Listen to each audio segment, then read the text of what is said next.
TVK leader Vijay took charge as Chief Minister of Tamil Nadu a month ago. He scripted history. He defeated two Dravidian majors, DMK and AIADMK. Though it's just a month and a very short time to assess the performance of the government, the expectations are quite high from the voters. Opposition parties have raised severe criticism against his style of governance. So we are joined by senior journalist and political analyst Mr. T Ramakrishnan to get more clarity on the style of Vijay's governance. Hello, sir. Welcome. Sir, Vijay took some time to stabilize his government, and it's just 1 month. What are the major political challenges faced by TVK to stabilize it on its foot? The first challenge that he faced was to get to muster majority. Of course, the Congress was the first to join him, and then followed by two left parties, and then IUML and VCK. But the twist was that there was a split which last in the AIADMK, and then some 25 MLAs broke ranks with the rest of the people, and then he visited their office in Rajanamalapuram and greeted them, those people. I think that was anyway, it was I would say, I won't call that event, what shall I say, a desirable one. But for mustering majority, one had to do several things. So I think he would have been advised to do that also. And then he did it because he did it on the eve of getting trust motion adopted in the Assembly. So that was the major challenge, political challenge that he faced. And then, of course, the number two, which will continue to be there, I think, till he remains CM, that he didn't get a majority of his own. He got only 107 seats and all that. So that is that criticism. That criticism will be there. So it is for him to address that criticism. Of course, he did refer to that in his Tiruchi speech, so that you people could have given me a majority. But anyhow, that will remain a talking point against his government, against his party. Yeah. Sir, how do you look at this fresh style of governance? Because it's been a long time since Congress was in power in Tamil Nadu, and the power sharing with the alliance, it was like a dream for many smaller parties in Tamil Nadu. So even IUML, VCK, all of them are very much active these days in the governance, taking part in the governance. How do you look at that? I think that's a seamless transition, I think, that's taking place. We don't know much about how the ministers are functioning. I think it is too early also. But the point is there's not much of bickering among themselves. See, you take the case of Karnataka, where Congress party has got a majority of its own. But one minister, within a matter of 2 days, he quits. And then some others, or they have gone to Delhi to complain about their allocation of their portfolios. So that kind of confusion is not there. So that way, it is a very welcome change. I think the constituents of the TVK-led regime are behaving responsibly. So I should we should all appreciate them. I also appreciate the way Mr. Vijay is also taking forward. I think, so you don't seem to be experiencing a coalition government in Tamil Nadu, as if there is a single party government. So that kind of transition, I think that's a very smooth, I think I should say, that's very surprising, pleasantly surprising, I should say, because Tamil Nadu has never had a coalition government, real coalition government, as in the case of Kerala and some other states. So that way, I think the style of functioning is quite good, I think quite impressive. That way, I am very much impressed with the way the TVK and Mr. Vijay are taking forward. Right, sir. How about the poll promises? Because his promises were quite big and created a lot of expectations among women, and he came up with the Singapore project yesterday. He formed a special task force to address crime against women. But how about the other poll promises like giving 2,500 rupees direct cash transfer to women and the silk saris? When are those things coming? Did you get to know anything about the Magalir Urimai Togai and the gold which was promised as a marriage assistance, all that? I think the implementation of TVK's poll promises is going to be a huge challenge for the government, primarily because of the financial implications that the promises have. And moreover, he has formed the government at a time when India has started experiencing the impact of, rather combined impact of two wars that are going on. That is, one is Russia-Ukraine war, another is US-Israel-Iran war. Under such circumstances, he has formed the government. Okay, so the revenue and then the economy, it's all quite shaky. I think not only here, but I am saying at the all India level and also the globally, because our economy, Tamil Nadu economy, has become more and more integrated with the rest of the world. So we are much more vulnerable to international volatilities than other states, like say Bihar or Madhya Pradesh. I'm not referring to them in a negative sense, but I'm just making a comparison because of our exports, everything. So we have to absorb all these shocks. Okay. Under such circumstances, implementing all these cash benefits, direct cash transfer schemes and all that, it's going to be it's virtually impossible. Okay.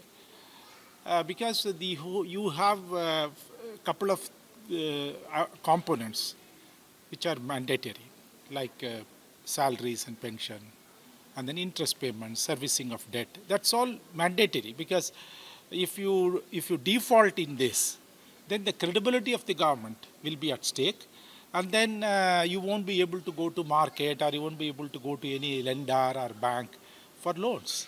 So Tamil Nadu government, regardless of the regime, has been doing a commendable job with regard to this aspect. In fact, even when at the time of pandemic, Tamil Nadu perhaps was the only state which did not reduce single pie, okay, with regard to the salaries of its staff. Other states have somewhat, they have cut down their cost, there is the wage payment of salaries, etc. In fact, Kerala, they had 1 month. There is an employee, a government employee in Kerala or Andhra Pradesh. I think they had to forego 1 month's salary in a block of 6 months. So in a year, 2 months. So they were paid salary only for 10 months, not for 12 months. But no such treatment was given in Tamil Nadu. So either it was under the ADMK regime or DMK regime, I think the government has been very considerate towards employees. So these are all the three components with which no government official in Tamil Nadu would like to tinker. So I think, so if you, so by taking into those components, and then there are other subsidies scheme you have. So, but if you are going to increase, if you have to increase this 1,000 to 2,500, which is, I think, it will cost about, assuming that you are having only 1.3 crore beneficiaries, okay, then it will go to some 40,000, almost close to 40,000 crore. That means you will have another some 25,000 crore additional burden. So like that, and then you have 6 gas cylinder free in a year. So, and then you have, as you said, that Thai Mamanchir and all that. So then for sending children to schools, so that it grant some 12,000 rupees, I think, annual. So there are so many promises he has made. And as per an estimate, the additional cost will be around 1.5 lakh to 2 lakh crore. Okay. Now the total revenue receipts of Tamil Nadu government for 25-26, as per unaudited provisional figures released by CNDAG, it's close to 2.91 lakh crore. So if there is, you can't afford all these schemes at a time when you are. So this is that when you have the even otherwise revenue is not very high, and your revenue is going to take a hit when you are going to face in full blow the combined effect of two wars. So I think he has to make it, he has to not only, I think he knows the situation, I think broadly. He may not be knowing all the details, but he has to go and tell the people. You see, I am now in a situation wherein I can't do this and this. He has to be very blunt. Of course, he made a reference to that. He made an illusory reference to that when he took over. He said that you need to give me some time. So I think people need to give him nearly 5 years so that he will implement a couple of the promises. Perhaps that what I say this the fishermen at the time of lean period, they could have been paid that much, 27,000 rupees. I think that it cost only 500 crore, so that can be done. As far as his, the one thing he did two things. You see, one is that free electricity, increasing the free electricity from 100 units to 200 units bi-monthly, up to the consumption of 500 units. So he has added that caveat, whereas that caveat was not there in his manifesto or when he promised the people. Number one, I think this could have been avoided. In the sense, he need not have taken up this free electricity as a very top priority item. I don't think people are longing for free electricity because this domestic category. Number one. Number two is crop loan. It was a very diluted, toned down version, and farmers are extremely unhappy. Okay, because they thought that he would implement it because the DMK did not promise it, because of RBI stipulation, etc. The DMK was quite responsible, but the ADMK said that if they would go, they would do this crop waiver, so crop loan waiver. So that's also he also promised. So what I am saying, instead of giving crop loan waiver across the state, okay, at least in those areas where farmers have suffered, for example, in the southern districts where they are all dependent on rain, okay, rain-fed irrigation only they are doing. So if they have suffered heavy losses, for them you come up with a unique scheme or a specific scheme. So this, but a crop loan for across the state, what you have done is, see, I know in the Delta area, last year they had a bumper harvest. And then all that they had. And then they would have also sold, produced through either through DCP, the DPCs or their private traders. So they would have got a fair, good amount, I think. So they don't require, so those who have done a bumper harvest don't require crop loan waiver. Whereas this universal waiver thing, so in one way you don't provide the relief to those who need that badly. There is relief in a full sense. And whereas you are providing that relief to those who don't require it, who don't deserve it rather, I should say. Okay. But anyway, so that kind of changes they have to think and then they have to implement. Instead of doing universally providing, after all, it's all taxpayers' money. Sir, how about the performance of TVK MLAs and the ministers? Some of them are quite active on the social media platforms, and some of them were, severely criticized for that. They say they are very transparent and they are into the politics. They speak the language of Gen Z.